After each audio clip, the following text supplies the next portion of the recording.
Gak rela Rizik dituntut, novel Bamukmin sebut pengadilan zolim. Ditulis oleh Sardi di thewar.com.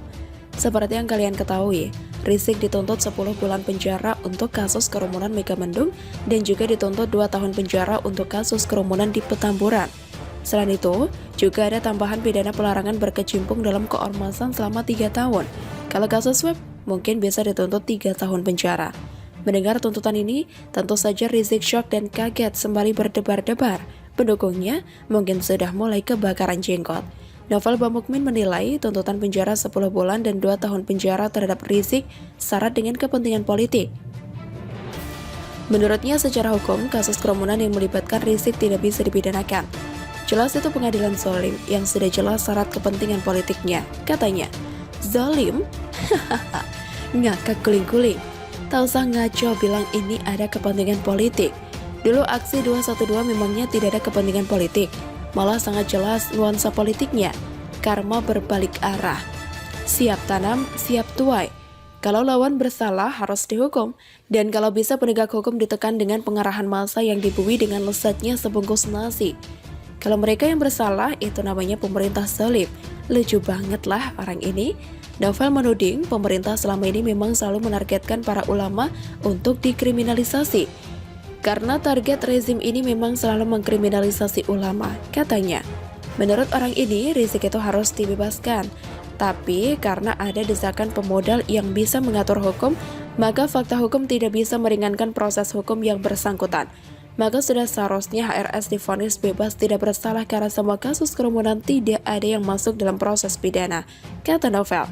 Dikit-dikit zolim, dikit-dikit kriminalisasi ulama, dikit-dikit pemerintah otoriter. Begitu terus teriak sampai lebaran kuda tak selesai-selesai. Ini masih belum selesai, masih ada kasus swab yang jauh lebih parah. Saya yakin hukumannya paling berat di antara ketiga kasus ini. Para pendukungnya mungkin akan ngamuk atau pingsan berdiri tegak mendengar vonisnya. Masih belum puas, masih ada kasus chat mesum dan beberapa kasus lainnya yang masih menggantung. Mau diusut sekalian semuanya? Bisa-bisa Rizik hidup selamanya di penjara sampai tua. Sebelum teriak zolim, ngaca dulu deh. Siapa yang lebih zolim? Demo Senak Jidat, lalu memaksa pemerintah memenuhi semua tuntutannya. Sweeping Senak Jidat melangkahi wewenang aparat, obrak-abrik lapak jualan orang lain dengan sangat arogan. Kalau itu bukan zolim, lantas apa namanya? Rizik sudah pantas mendapatkan apa yang dia alami sekarang ini. Ini adalah buah karma yang sudah masak, yang harus dia petik sendiri. Buktinya, tanpa orang ini negara ini sedikit lebih aman. Tidak ada demo rutin tak jelas membahas isu gado-gado. Mereka tak sanggup demo lagi karena logistik tak ada. Suplai logistik juga sudah dimatikan. Para sponsor pun mungkin sudah cuci tangan tak mau lagi ikutan. Kalau tidak, mungkin mereka bakal demo tiap kali Rizik hadiri sidang. Kalau demo gratis tak dapat apa-apa, hanya sedikit yang mau hadir. Bahkan mungkin tak ada yang mau. Kencing aja bayar, masa ikut demo cuma dapat ucapan terima kasih doang? Minimal harus dapat makan gratis lah. Silakan teriak protes sampai puas, silakan ngamuk sebebasnya. Mau mukul tembok sampai tangan patah juga tak ada yang peduli. Ini adalah bukti kalau mereka saat ini pasrah tak berdaya. Ingin melawan tapi tidak punya kekuatan dan logistik yang memadai. Dulu, mereka mendapat angin surga dan bisa menjadi arogan. Saat ini angin berubah jadi angin badai, memporak-porandakan mereka hingga kocar-kacir bagai anak ayam kehilangan induk. Kini mereka hanya sanggup sebatas teriak zolim dan kriminalisasi ulama. Kasihan benar nasib mereka saat ini. Tragis tapi syukurin deh. Kemarin laganya sangat menggelikan, sekarang giliran kita yang tertawa keras. Hidup kadang di atas dan kadang di bawah itu sudah biasa. Ini hukum alam yang tidak terelakkan. Sesekali rasain tuh hidup jatuh ke bawah dan tergilas. Jangan cuma maunya hidup senang karena menang, rasanya juga kalah menyakitkan kayak tikus terjepit tak bisa berbuat apa-apa. Bagaimana menurut Anda? Terlalu, sekelas Refli Harun dibuat cengok di ruang pengadilan. Ditulis oleh Jaya Surbakti di thewar.com. Mungkin saat merencanakan menghadirkan Refli Harun sebagai saksi ahli dalam sidang MRS, kuasa hukum mengira mereka sedang dalam jalur yang brilian. Mendapat dukungan dan saksi menguntungkan dari seorang ahli sekelas Refli Harun yang profesor. Yang lebih ahli daripada ahli, tentu satu kebanggaan tersendiri bagi Aziz Yanuar dan kawan-kawannya. Kebanggaan ini bukan tidak beralasan. Karena sekelas Prabowo Sandi pun saat mengajukan komplain pada hasil Pilpres lalu tidak mampu menghadirkan seorang Refly Harun. Ini kelas kasus teri, kelas pengacara muda, malah bisa memaksa seorang Refly duduk di kursi saksi. Bangga dong? Tapi apa hendak dinyana? Kebanggaan berubah menjadi rasa malu. Oleh jaksa penuntut umum, Refly malah tidak dianggap kompeten hadir sebagai saksi ahli, sehingga jaksa penuntut umum enggan untuk memberikan pertanyaan kepadanya. Awalnya sebenarnya Hakim Ketua justru khawatir kalau jaksa penuntut umum akan bertele-tele dalam memberikan pertanyaan kepada saksi ahli, mengulang-ulang pertanyaan yang sama sehingga kesannya hanya buang-buang waktu saja.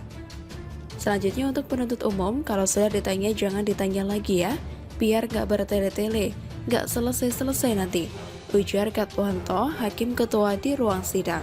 Jaksa penuntut umum kemudian malah mengaku enggan bertanya kepada 4 ahli yang dihadirkan oleh kubu MRS karena dianggap tidak kompeten. Salah satunya, ya Refly Harun yang profesor itu. Majelis Hakim yang terhormat, ada beberapa ahli yang kami kesampingkan. Pertama, ahli Refly Harun, ahli tata negara, yang bersangkutan menyatakan ahli di bidang konstitusi, sehingga mengenal perkara ini adalah hukum pidana terapan, sehingga kami menyampingkan keterangan ahli, kata jaksa. Hahaha, sepertinya benar juga, Refly Harun memang salah tempat. Dia punya kapasitas sebagai apa? Malah mengurusi hal yang bukan bidangnya. Baik, jadi ahli Refly Harun saudara tolak karena Anda anggap tidak kompeten begitu ya, karena tidak sesuai bidangnya? Tanya Katwanto. Iya majelis, jawab jaksa. Mungkin seperti biasa, wajah Refly Harun akan datar-datar saja. Tapi saya tidak bisa menjamin betapa malunya seorang profesor yang menganggap mengerti semua bidang ilmu di dalam negara ini justru tidak dianggap sama sekali dalam sidang tersebut. Bisa jadi Refly merasa sangat berat untuk meninggalkan tempat duduknya pada saat itu. Padahal dia tahu dia justru sedang salah tempat duduk. Bagaimana? Sebagaimana yang dijelaskan oleh jaksa penuntut umum, berat sampai cengok tapi malu juga. Dia seharusnya tidak duduk di kursi ahli itu. Jauh lebih baik dia duduk di depan podcastnya, membuat konten-konten dalam channel TV-nya, seperti apa yang dia kerjakan belakangan ini. Karena di kursi channelnya itu tidak ada yang tidak menganggap dia harus didengarkan, walau ngobrol yang nyambung atau tidak sama sekali. Sehingga tidak ada yang bisa menunjuk hidungnya dan bilang, kehadiran Anda tidak nyambung di persidangan ini. Saya jadi teringat bagaimana seorang presiden ILC Karni Ilyas selalu memberikan panggung emas kepada Refly, meminta pendapatnya bahkan solusi dari dia atas masalah apapun yang sedang dibicarakan dalam acara talk show-nya. Mau apapun temanya, mau apapun pembahasannya, Refly Harun akan selalu menjadi salah satu narasumber yang sulit untuk tidak ditanya pendapatnya. Mulai dari masalah persiapan panitia pemilu, bahkan sampai persiapan lahiran anak kucing Prabowo. Semua akan ditanyakan kepada Refly Harun yang selaras juga. Semua pertanyaan pun dia merasa punya jawabannya. Setiap persoalan dia yakin dia yang paling tahu solusinya. Yang seringkali malah memang jauh dari kapasitasnya yang mengaku sebagai ahli tata negara. Tapi, selama ini tidak ada penonton yang protes kepada Karni, karena Karni yang punya acara, dan Refly yang punya panggung. Kalaupun ada yang protes melalui akun sosial media, paling juga dibalas oleh Karni dengan slogan, "Pemirsa, kita rehat sejenak." Setelah rehat, dia selalu kembali menanyai Refly. Untung saja ada jaksa penuntut umum yang kemudian membuka mata publik bahwa tidak semua hal yang harus dipahami oleh orang yang sama. Kalau benar dia mengaku ahli tata negara, tanyakan kepadanya tentang seluk-beluk menata sebuah negara. Jangan tanyakan bagaimana cara merancungkan dakwaan kejahatan pandemi menjadi pahlawan kesiangan. Itu namanya salah.